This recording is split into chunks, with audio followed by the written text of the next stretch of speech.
Okay, let's talk about a ghost file. We're diving into what might just be the holy grail of missing government documents. It's a wild story about a top-secret report, a conclusion that could have changed history, and a direct order from the very top of the Pentagon to make the whole thing vanish.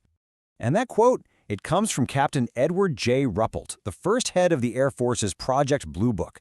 Now, this was an insider, a guy who knew exactly how the system worked. So when someone like him tells us that something impossible happened, that a top-secret file just, poof, disappeared, you really have to listen. So what was this document? It was called an estimate of the situation. And look, this isn't just some memo. In the military, this is a big deal. It's a formal, high-level intelligence assessment. Its whole purpose is to take every single piece of available evidence and deliver a final, definitive answer on a critical question. It carries some serious official weight. And the question this report was created to answer? Just one of the biggest mysteries of the 20th century, a question that was totally gripping the public and giving the military a massive headache. What are the flying saucers? So the team of investigators, they crunched all the data. They analyzed the eyewitness accounts. They looked at the physics of it all. And the answer they came back with was, well, it was completely unambiguous. The objects buzzing American airspace were, in their professional, expert opinion, interplanetary. All right, so how on earth did they get to such a staggering conclusion? To really get that, we've got to go back to the beginning, to the one group that was actually tasked with finding the truth, Project Sign.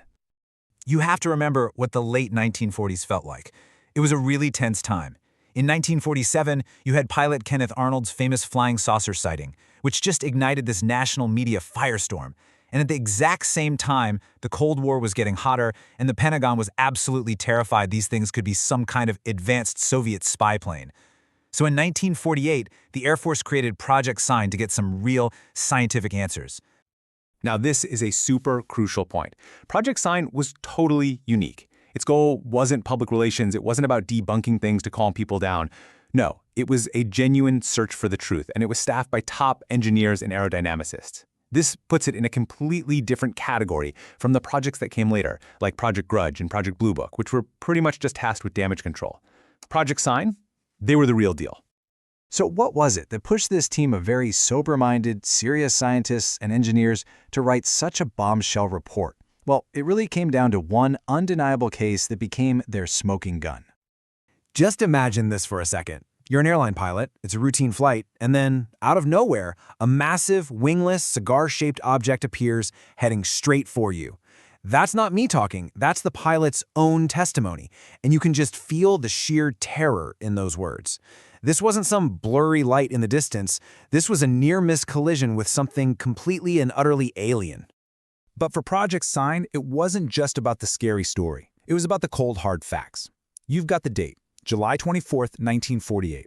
A structured, wingless craft is seen by two experienced pilots and their passengers. It even had 2 rows of windows. But here's the kicker. It was also tracked on radar at a nearby Air Force base. That's it. Game over. This wasn't a weather balloon or a meteor. This was a solid physical object doing things that were just impossible. So you take a case like that, which is basically irrefutable, and you add it to a pile of other compelling evidence. And for the team at Project Sign, there was really only one logical conclusion. And this is where we get to the dramatic climax of our story, the birth of the report and its fiery death at the Pentagon. Based on that rock-solid data from cases like Chile's Witted, the team did their job. They wrote their formal conclusion, they called it the estimate of the situation, slapped a top-secret classification on it, and sent it straight up the chain of command to the Pentagon. You know, their final verdict was really just a matter of simple elimination. They knew it wasn't a secret American project. They knew the Soviets, who were still struggling to build basic jet engines, could not have possibly built this thing. So, based on the best intelligence available, the only conclusion left standing was that the origin was likely extraterrestrial. And so this bombshell of a document makes its way up to the desk of one of the most powerful men in the military, the Air Force Chief of Staff, General Hoyt S. Vandenberg. The fate of this world-changing piece of information was now sitting in his hands. But Vandenberg, well, he was unimpressed. He looked at everything, the testimony from decorated pilots, the radar tracks, the scientific analysis, and he flat out rejected it. His reasoning was brutally simple. That is not proof, that is speculation. For a guy like him, proof meant having a piece of the wreckage, nuts and bolts, not just a mountain of compelling data. And his response wasn't just a simple no. It was swift and it was total. He didn't just reject the report, he ordered every single copy to be hunted down and destroyed. Then he shut down the scientifically minded Project Sign and immediately replaced it with Project Grudge, a new unit whose whole purpose was basically to debunk sightings and kill the conversation. He buried the whole thing. Okay, so wait a minute. If Vandenberg ordered it burned, if he wiped it clean from the official record, then how are we even talking about this right now? How did this story possibly survive? The answer comes down to this man, Captain Edward J. Ruppelt. Years after all this went down, Ruppelt became the head of Project Blue Book. He was a credible, no-nonsense Air Force officer who had access to all the files and knew the program's history inside and out. After he retired, Ruppelt wrote this incredible book about his experiences. And in it, he laid the whole story out.